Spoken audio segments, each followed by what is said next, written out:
हाँ, प्रणाम कर लीजिए, यही आशीर्वाद है। पीठ में दर्द है तो डॉक्टर बाबा जी इसको क्या करे, ये बाबा जी क्या करे। जैसे किसी को रोग है, किसी को दर्द है तो डॉक्टर के पास जाए। आशीर्वाद से नहीं ठीक होता। देखो बस वही समझ में नहीं आता, इसी भटकाओं में सब भटक रहे हो। कोई जंतुर बांधेगा, कोई आशीष। इसीलिए तुम सब अच्छे कर्म करो।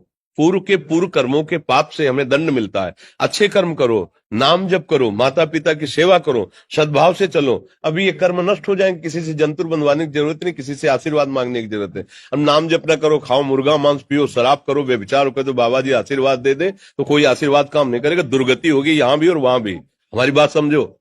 हाँ, जरूर बुरा लगता है, सत्य विषय बुरा लगता है, पर अगर बच्चा सावधान हो जाओगे तो सुखी हो जाओगे। कोई भी हो, हम किसी एक के लिए बात नहीं करते, सबके लिए करते हैं। सब भागते हैं इस बात में कि बाबा जी आशीर्वाद दे, रोग रहित हो जाओ। कभी नहीं होगा, कभी नहीं होगा।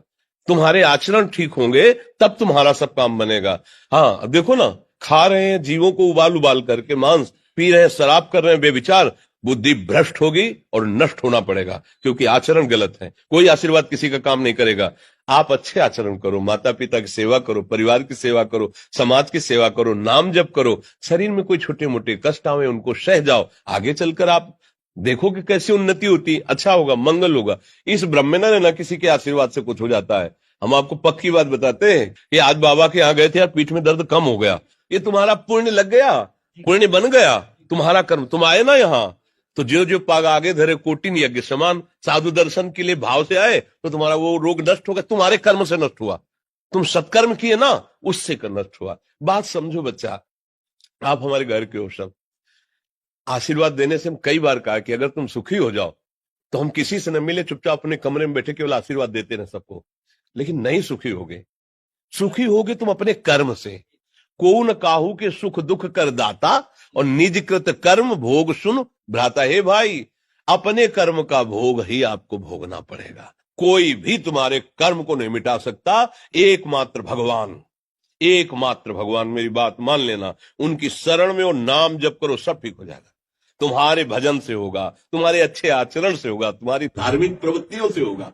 अब ये बात ना समझो तो फिर हम क्या कह सकते हैं। नहीं, हाँ, यही तुम्हारा जन्मदिन की सफलता है कि हमारी बात मान लो, राधा राधा रटो, कोई नशा मत करना, अपने माता पिता की सेवा करो, समाज की सेवा करो जितना। और जो कष्ट है वो स्थायी नहीं है। आज विपत्ति आई, कल खत्म हो जाएगी।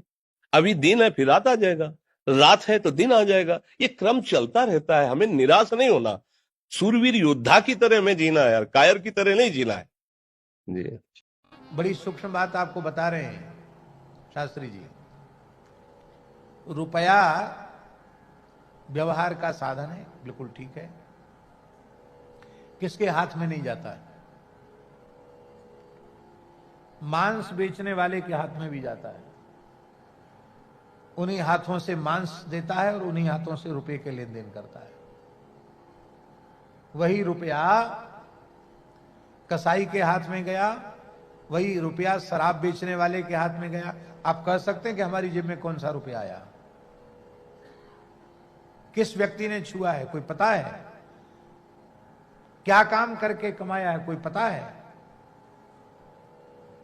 तो मेरे विचार से जो देवी देवताओं पर भी लोग चढ़ा देते हैं, अथवा जो पोथी पर पैसा चढ़ा देते, वो बिल्कुल नहीं होना चाहिए। वो तो खराब लगेगा, पंडितों को तो खराब लगेगा।